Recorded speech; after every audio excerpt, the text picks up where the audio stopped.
Total TV के सभी दर्शकों को होली की बहुत बहुत शुभकामनाएं।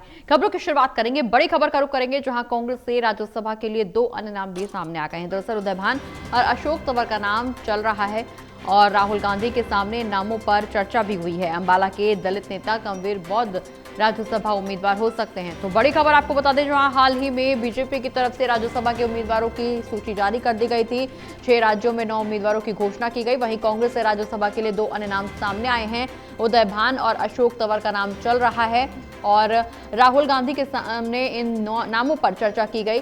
दरअसल अंबाला के दलित नेता कमवीर बौद्ध भी राज्यसभा उम्मीदवार हो सकते हैं। तो कुल मिलाकर के राज्यसभा के लिए दो अन्य नाम सामने आए हैं। उदय भान और अशोक तंवर का नाम चर्चा में चल रहा है। राहुल गांधी के सामने नामों पर चर्चा हो चुकी है। इसके अलावा दलित नेता कमवीर बौद्ध का भी राज्यसभा उम्मीदवार हो सकते हैं। हालांकि कौन होगा उम्मीदवार, इस पर संशय लगातार बरकरार है, क्योंकि औपचारिक घोषणा नहीं हुई है। कल नामांकन होना है, ऐसे में आज शाम तक संभवतः सामने आ सकती है लिस्ट।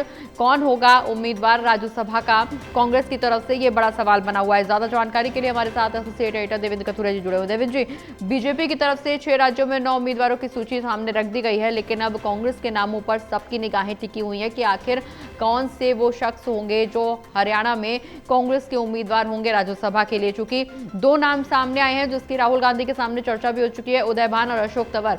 इसके अलावा कई ऐसे नाम हैं जिनको लेकर के चर्चा भी की जा रही है। कौन हो सकता है, किसके नाम पर आखिरी मोहर लगेगी?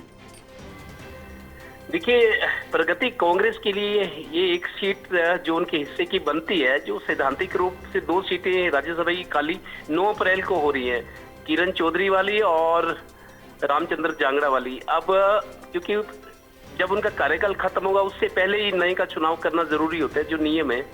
तो उदय भान चूंकि प्रदेश अध्यक्ष रहे हैं और पुराने नेता, कई बार विधायक रहे, पार्टी के दिग्गज नेता हैं, और अशोक तंवर चूंकि बीजेपी छोड़कर आए थे, लेकिन अभी तक मुख्य धारा से बाहर है, वो बड़े नेता हैं। कभी मेरे को याद है जब वो कांग्रेस में हुआ करते थे, राहुल गांधी की टीम के सदस्यों में थे, लेकिन वो बीजेपी में चले गए। उनका थोड़ा सा छवि उस तरीके से, फिर हार गए।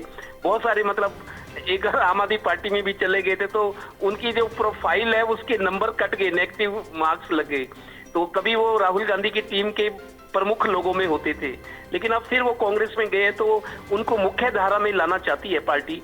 दरअसल एक वजह ये भी है कि कांग्रेस के पास 2 ऐसी सीटें हैं, जो सिरसा और अंबाला, दोनों रिजर्व सीटें हैं। दोनों रिजर्व सीटें कांग्रेस ने जीती हुई है। वरुण मुलाना अंबाला से और कुमारी शैलजा सिरसा से।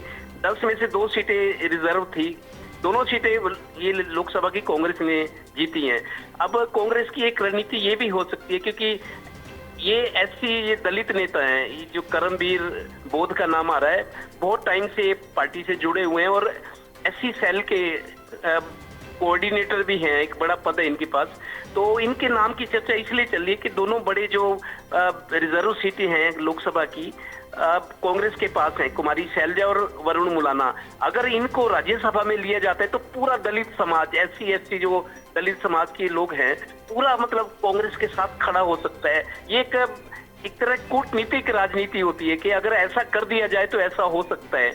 तो 2 सीटें तो पहले ही हैं लोकसभा में, और अगर करमवीर बौद्ध के नाम चर्चा में जरूर है, लेकिन उदय भान और अशोक तंवर वो मेरे को लगता है मेन कंटेंडर्स हैं, प्रमुख हैं, क्योंकि बड़े नेता हैं, पार्टी से जुड़े रहे हैं। अशोक तंवर को भी कहीं सेट करना चाहती है पार्टी, क्योंकि अब देखिए बीजेपी का जो गणित रहा है, लगातार सफलता मिलती रही है।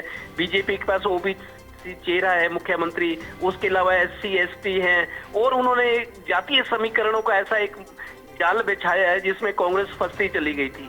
अब एक मौका है कांग्रेस के पास ये सीट जीतना भी, और जातीय समीकरण का संतुलन ऐसा हो कि कांग्रेस बीजेपी के सामने टिकी रही। तो ये तीसरा नाम आया, चर्चा में है, कहा जा रहा है कि इनके नाम पर भी कंसिडरेशन हो रहा है। लेकिन उदय भान और अशोक तंवर वो उनके राहुल गांधी के सामने तीनों नाम रखे गए हैं। अब फैसला क्या होता है, क्योंकि कल आखिरी दिन है नामांकन का, और आज होली का दिन है, तो आज शाम तक फैसला हो जाए, हो सकता है रात तक फैसला हो भी जाए कांग्रेस का, क्योंकि कल नामांकन का आखिरी दिन है। तो ये 3 नाम कांग्रेस के। और एक आपको और बताऊं, प्रगति संजय भाटिया को बीजेपी ने भेज दिया है। बीजेपी अब ये कह रही है कि अगर कोई इंडिपेंडेंट आता है तो बीजेपी उसका समर्थन करते हैं, मतलब कांग्रेस को सीट ना जीतने देने की रणनीति भी बीजेपी के पास है। एक चीज ये भी सामने आ रही है, कुलदीप बिश्नोई जो बड़े नेता है, चौधरी भजनलाल के बेटे हैं, हालांकि उनके भाई चंद्रमोहन पंचकुला से कांग्रेस के विधायक हैं, लेकिन कुलदीप बिश्नोई को पार्टी लगातार दिलासा दे रही थी कि आपको मुख्य धारा में लाएंगे। कुलदीप बिश्नोई इंतजार भी कर रहे थे, लेकिन वो भी मेरे को लगता है फिर खाली हाथ रह गए हैं। उनका बेटा जो भव्य बिश्नोई है, पहले विधानसभा चुनाव जीता था, लेकिन उसको मंत्री बनाने की बात भी की जा रही थी, उनका बेटा भी हार गया और कुलदीप बिश्नोई उम्मीद कर रहे थे बीजेपी मेरे को मुख्य धारा में लाएगी। तो अब संजय भाटिया को राज्यसभा में लाया गया तो कुलदीप बिश्नोई फिर खाली हाथ रह गए हैं। ये भी चीज सामने आ रही है। जी चलिए, बहुत बहुत शुक्रिया देवेंद्र, ये तमाम जानकारी हमारे दर्शकों तक पहुंचाने के लिए।